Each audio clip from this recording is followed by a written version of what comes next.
41岁艺人黑人陈建州2011年娶走歌手范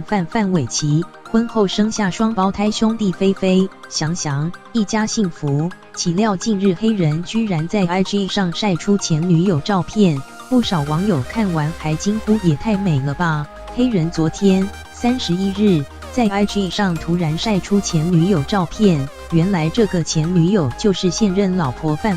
她为杂志拍摄了一系列写真，一下咬唇，一下露出魅惑眼神，撩人的性感表情让大批网友惊呼前女友跟现任老婆都正到翻来翻去了，现在是太太，哈哈哈哈哈，还真的是前女友，瘦了好多。